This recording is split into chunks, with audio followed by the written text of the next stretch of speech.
और अब बढ़ते हैं आगे। आपको बता दें कि अभनपुर में बृजमोहन अग्रवाल का भूपेश बघेल पर जुबानी हमला। बृजमोहन अग्रवाल का भूपेश बघेल पर निशाना। भूपेश बघेल ने अपनी हार स्वीकार कर ली है। उनका कहना, दुर्ग से भागकर राजनांदगांव गए भूपेश बघेल।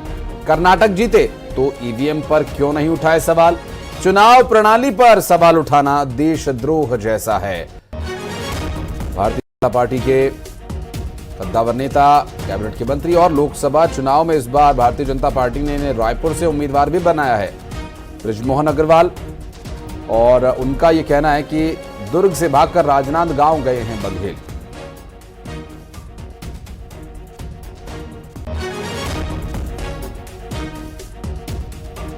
भूपेश बघेल जी ने अपनी हार स्वीकार कर ली है। पहले तो वो दुर्ग से भागकर गए, उनको पार्टी ने कहा रायपुर से लड़ो, यहाँ से भी भागे।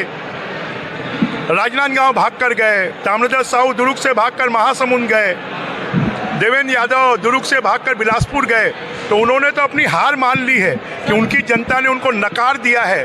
और जो वो 384 लोगों को फार्म भरने की बात कर रहे हैं, इससे तो जब वो कर्नाटक में जीते तब क्यों बात नहीं की, जब वो राजस्थान में जीते तब उन्होंने बात क्यों नहीं की, जब वो हिमाचल में जीते तब उन्होंने बात क्यों नहीं की। देश की चुनाव प्रणाली पर प्रश्न चिन्ह उठाना देशद्रोह जैसा है।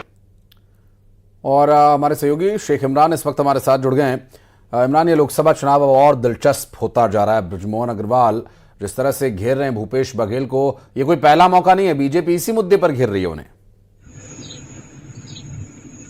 जी बिल्कुल आशीष, अभी लोकसभा चुनाव है और प्रदेश की सियासत, पूरे देश की सियासत का पारा चढ़ा हुआ है। और इस तरह अगर देखा जाए तो बृजमोहन अग्रवाल ने भूपेश बघेल पर निशाना साधते हुए उनको 384 जो भूपेश बघेल का बयान था नामांकन फॉर्म भरने को, उन पर उन्होंने कहा कि पहले तो दुर्ग से भाग गए भूपेश बघेल, साथ ही उनकी पार्टी ने उनको रायपुर से लड़ने कहा तो रायपुर से भागकर राजनांदगांव चले गए। उसी के साथ उन्होंने ये भी कहा है कि ताम्रध्वज साहू जो दुर्ग से भागकर वो महासमुंद चले गए और देवेंद्र यादव जो दुर्ग से भागकर वो बिलासपुर चले गए, उन पर उन्होंने बड़ा बयान दिया है। साथ ही ये भी कहा है कि चुनाव प्रणाली में इस तरह का सवाल उठाना देशद्रोह जैसा है, इस तरह का उन्होंने बयान दिया है। तो कहीं ना कहीं अब जो है सियासी पारा चढ़ते नजर आ रहा है और इन बयानों से जो राजनीतिक गलियारे हैं वो गर्म होते नजर आ रही है और बयानों का जो वॉर है वो शुरू हो चुका है। और कहीं ना कहीं अब जो है इस चुनावी रंग में हमें ये देखने को मिल रहा है कि अब जो नेता है वो एक दूसरे पर ये बयान से वार कर रहे हैं और इन बयानों के वार से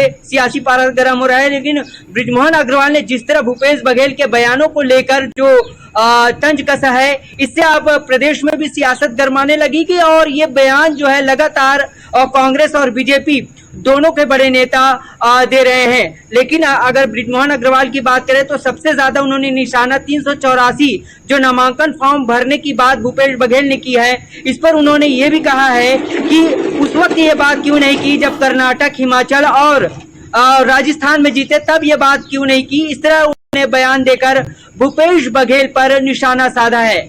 जी आशीष, बहुत शुक्रिया शेख आपका इस पूरे मामले पर जानकारी देने के लिए।